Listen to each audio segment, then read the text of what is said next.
یہ دیکھ رہے کیا ہے؟ یہ کیا ہے؟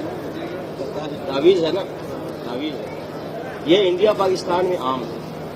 اس کو لوگ کیا کہتے ہیں کہ اس میں قرآن مجید ہے، حالانکہ قرآن مجید کی آیت اس میں نہیں ہوتی. عام طور سے ہم نے کھول کے دیکھا ہے، قرآن کی آیت نہیں نکلی. پہلی بات. دوسری بات، اگر قرآن کی بھی آیت ہے تو کیا قرآن کی آیت لٹکانے سے فائدہ ہے یا قرآن کی آیت پڑھنے سے فائدہ ہے؟ دعائیں لٹکانے سے فائدہ ہے یا دعائیں پڑھنے سے فائدہ ہے؟ بولیے. اگر کوئی کہتا ہے نہیں یہ قرآن لٹکانے سے فائدہ ہے تو قرآن کو اللہ نے شفا کہا، تو اس کو اگر لٹکانے سے فائدہ ہے تو اللہ نے شہد کو بھی شفا کہا ہے نا. تو شہد کو لٹکا لیا جائے تو فائدہ ہوگا یا شہد کو کھائیں گے تو فائدہ ہوگا؟ زمزم پانی کو نبی صلی اللہ علیہ وسلم نے شفا کہا، زمزم پانی کو لٹکائیں گے تو شفا ہوگا یا یہ کہ پئیں گے تو شفا ہوگا؟ اسی طریقے سے قرآن پڑھیں گے تو شفا ہوگا، قرآن دعائیں پڑھیں گے تو شفا ہوگا، لٹکانے سے شفا نہیں ہے.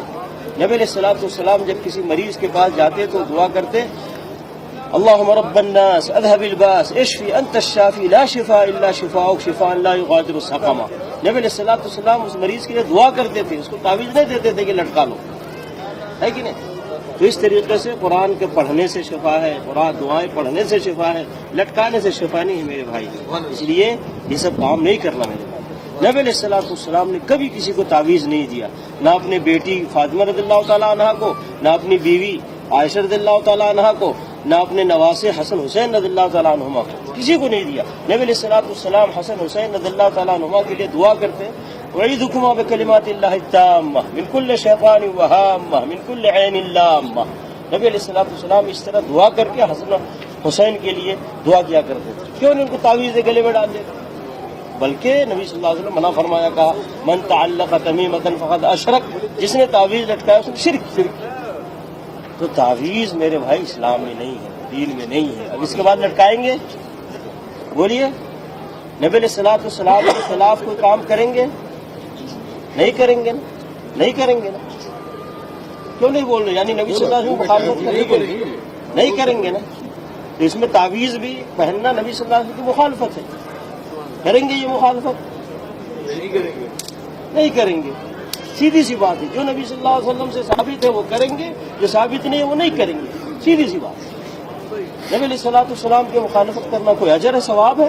بہت بڑا گناہ ہے. نبی علیہ الصلوۃ والسلام کی پیروی کرنا یہ ثواب کا کام ہے، یہ نیکی کا کام ہے.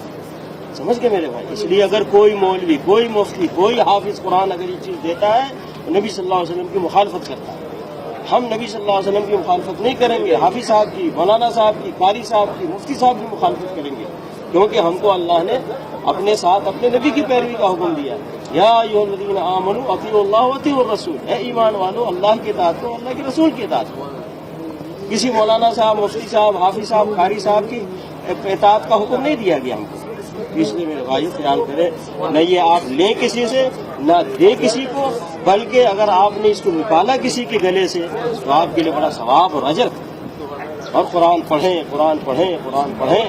قرآن پڑھنے میں شفا ہے، قرآن سمجھ کر اس پر عمل کرنے میں ہدایت ہے، اور دنیا میں عزت ہے اور آخرت میں نجات ہے. سمجھ گئے نا میرے بھائی؟ اس لیے خیال کریں. آج محمد صلی اللہ علیہ وسلم کی مسجد میں ہے اس وقت. اسی جگہ سے نبی صلی اللہ علیہ وسلم دین سکھاتے تھے، سمجھاتے تھے صحابہ کرام کو، اور اس پہ وہ عمل کرتے تھے. نبی صلی اللہ علیہ وسلم فرمایا علیکم بسنتی و سنت الخلفاء الراشدین المہدیین، لازم پکڑو میرے طریقے کو اور میرے خلفاء راشدین کے طریقے کو جو ہدایت یافتہ ہے.